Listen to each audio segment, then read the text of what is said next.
Hello, everyone. Welcome to Silicon Valley Health Institute. My name is Robert Minke-Miller. I'm a member of your board here. Been on the board for about 3 years now. I've been a nutritionist for about 27 years, but have a real passion for the health. Any first-time visitors here? Great. We hope you come back again. Thanks. So we're a membership-driven 501c3 organization. So we thrive on your donations. We have a membership that is $60 a year or $10 at the door. So we appreciate your support. Keeps us going. If you have a cell phone, please silence your cell phone. And if you're concerned about EMFs, go ahead and turn them off. If you must take an emergency call, please be considerate and take it outside so we can keep the attention on the speakers. The location of the restrooms, we'll have a break about 10 to 9 o'clock, somewhere around there. But it's straight down the hallway. Take the first left all the way down about 100 yards on the right. Oh, men's room's locked, so use the women's. Oh, okay. There's one down this hall, 200 yards. On the left or right? That's on the right. Okay. All right. Okay, so does anybody have any announcements as far as events that are coming up or things that they'd like to let us know about around the health field there? Next month, we're going to have Dale Berdason speak. He's reversing Alzheimer's, and it's published in all the allopathic literature. He's Dale Berdason from the Buck Institute, and he's also going to be speaking at the Commonwealth Club at noon on the same day. And then in December, we have Elizabeth Mazzio coming, and she's got some patents on some healing things going on. And in January, we have Joseph Smith, who's going to talk about food sensitivities. Oh, and we're looking for somebody that wants to be membership chairman to help us out. Yep. So if you know anybody who is volunteer-oriented, who wants to help us out, please let Susan know or I. Ruth Ellen's been with us a long time, and she's ready to to retire and move on to other things there. So I know there's a healing conference next month. I just heard about this as well. I think it's November 14th through the 16th. I'm trying to pull it up here as quick as possible. Gosh, let me see here. It's like a healing. I'll find it and let you know about it. But okay, any other announcements? Okay, so as everybody knows, we open the floor up. Any questions that you have around health? Anything new that you'd like to share? Any new information? Any questions that you have? Floor is wide open. Any question? Reversing cataract and what's the other one? The macular degeneration. Reversing. You want recommendations along those lines? There's a published article. You can go on to Medical Daily. It's a UCSF. A friend of mine just finished publishing it just recently. It shows that low cholesterol diet is now a major cause of cataracts. And they have a patent on a cholesterol molecule called cysterol or something in that they're reversing the cataracts by just putting these eye drops. And you can go on, look up low cholesterol linked to cataracts, and you'll see the molecule they have, its patent, and it'll be coming out as a prescription drug. Just look up low cholesterol linked to cataracts. It's Medical Daily just published it and all that. And they're finding that people that have been on statin drugs are now linked to diabetes and cholesterol and other dementias. So that's a big problem. So they're using a compound. They've already used it on animals, and it's reversed cataracts. A friend of mine went to see this doctor at UCSF, and he was able to get his cataracts reversed. Very interesting. Any other ideas for cataracts, macular degeneration? Oh, okay. So for macular degeneration, there's a lot of IV therapy being done or can be done. Simple Myers cocktails type nutrient cocktails, the standard cocktails that any doctor who's doing IVs can do. There's actually a specific protocol for macular degeneration that I've seen work well, but you know, it's treat the whole person. So oftentimes there's a lot of other things going on. But cataracts, I think, if they get bad enough, you know, they replace the lens if you qualify with Medicare and all that. And I've seen some fantastic results. I mean, immediate reversal within a day, and they usually do one eye at a time. So, but if you want to do it naturally without it's a fairly simple surgery now. But carnosine drops, carnosine eye drops, carnosine, that's very commonly used. I don't know if it's as effective as a more common one now is to use. That I see that's compounded is vitamin C DMSO drops. Has to be compounded and put in the eyes twice a day, and it stings. But I have seen that. Vitamin C and DMSO eye drops made by a compounding pharmacist, and that will either slightly reverse or totally, I don't want to say totally reverse, but get the person to a point where they don't have to have surgery for either usually quite a few years. Isn't the DMSO is the thing that they used to put on the race balls? Mm-hmm. They're able to compound it in a sterile format to use in drops, and I think that drives in the vitamin C. I don't know why they don't also put carnosine in that. Seems like that would be a good idea to me, but I haven't seen that. And that's written up in Townsend Letter and other, it's out Townsend Letter and other fine articles. Thank you. Dr. Glidden has cured a colleague's cataracts, and I'd like to know how. Well, I'm going to get into that in the body of the lecture tonight. So I don't want to give it away. I want to hold you in suspense. So you're just going to have to sit through my whole presentation, and I'll let you know. Okay?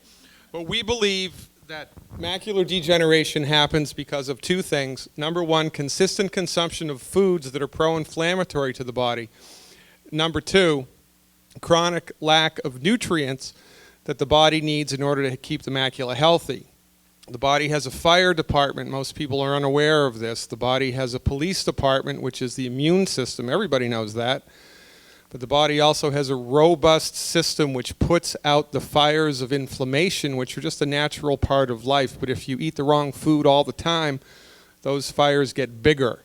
So you have to support and promote the fire department of your body with nutrients. And the main nutrient that we use is selenium, but there are a number of others. So, and that's what we're going to talk about. This is not a one-trick pony. This is holistic medical nutrition, and that's a completely different animal.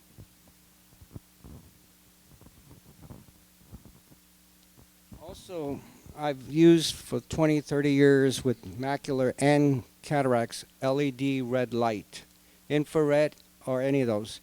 And a personal experience on someone in my family told I didn't need to have surgery. Number one cause of cataracts and all that, like you said, is eliminate all polyunsaturated oils.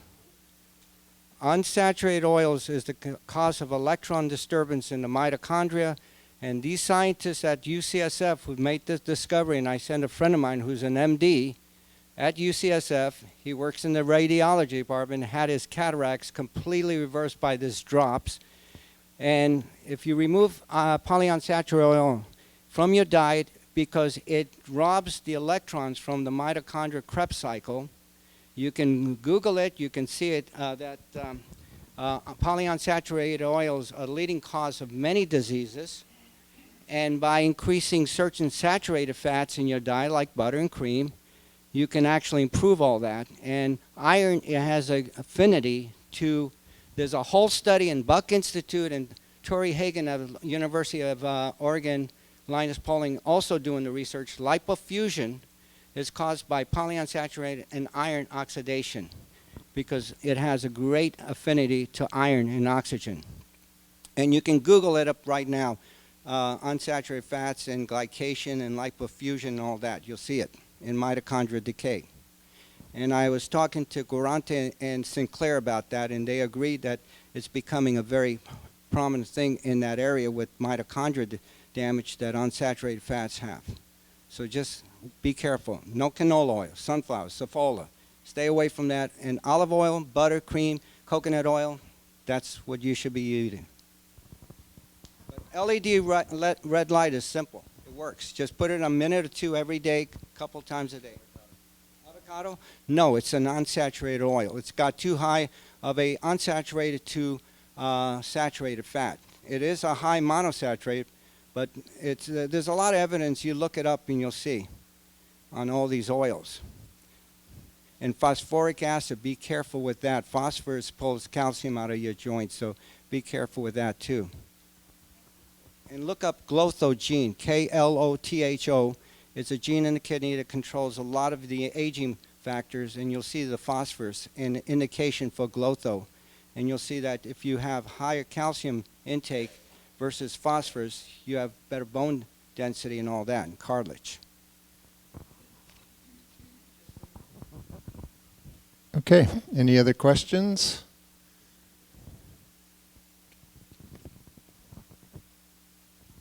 So I guess it's a general question about the omega-3 to omega-6 ratio. So that I've heard that you're supposed to have like a 1-to-1 ratio, something like that. But I emailed people like the PCRM because the recommendations they say, so it's like around 1.6 grams for men of omega-3. But then if you look at the omega-6, it ends up being something like 17 grams, which is clearly not 1-to-1.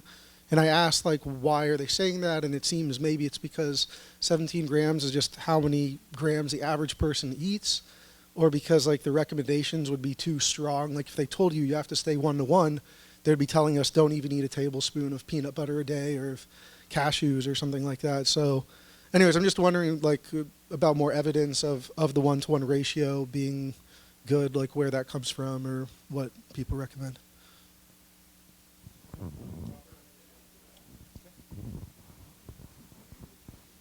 Yeah, thanks for your question. It is interesting. I have a book on fats and oils, and I've got a whole chapter on that. And I've looked at what you want with omega-3s is for them to be desaturated, elongated, desaturated again into EPA and DHA. So those are the ones that form the eicosanoids or docosanoids that are active in the body. And it's been found a ratio of omega-6 to omega-3 of 3-to-1. You get your maximum production of eicosanoids. And so 1-to-1 would be nice, but it's virtually unachievable in any diet. And I guess I don't have it in my slides tonight, but looking at a variety of different diets, and we see that the ratio might be 5-to-1, 10-to-1, 15-to-1, 20-to-1, some even 28-to-1. All of those diets, if you add a couple tablespoons of ground flaxseed, not the oil, but the ground flaxseed, it seems to correct the ratio to roughly 4-to-1 or so. And then you can produce your maximum amount. I just was reading a study where, in fact, I'm going to show you, on lowering hypertension with ground flaxseed. And they not only found that it lowered the systolic and diastolic blood pressure by a pretty good amount, well, I'll show you the numbers, but they also found that EPA was made and found in the body at greater amounts. So I've got a whole chapter on the conversion between ALA and EPA, the plant-based omega-3, into the eicosapentaenoic acid. If you want that book, I don't print it. It's too big. I call it my fat book because it's fat and it's on fats. You can get it on my website for under $10, and it's a real good read, especially the last chapter, The Labyrinth of the Eicosanoids. So there's a short answer. Blood testing, you know, really where you want those eicosanoids is in the tissues, and there's so much more to it. Yeah, I have the Diet Doctor software that evaluates your nutritional profile, and right on the front page it says your ratio of omega-6 to omega-3, so you can look right there and see where you are, and then, you know, if you add in a tablespoon of flaxseed powder, see if that'll correct it. This is usually $225, but it's $50 tonight. I'm at the end of my tour, and I've got 5 copies. So if anybody wants to analyze their diet, you can find out how much lauric, myristic, and palmitic, the saturated fatty acids you're getting, as well as arachidonic acid, DHA, EPA, and ALA, all that good stuff. You can analyze yourself rather than blood tests. I prefer to check the diet to make sure it's adequate and not excessive. And I have to say that I'm going to agree with Bernd that the excess of omega-6 is a big problem, and you're not going to get a good conversion without cutting those omega-6s down. Best way is probably not to eat pre-made oils that are rich in omega-6. Thank you. Okay. Any other input on that? Okay. So the event coming up next month is called Hyper Wellbeing. And so it's hyperwellbeing.com. It's November 14th. What is it? I think it's all weekend, 14th to the 16th. So it seems like it might be interesting. I just heard about it today, so thought I'd share that with you. Okay.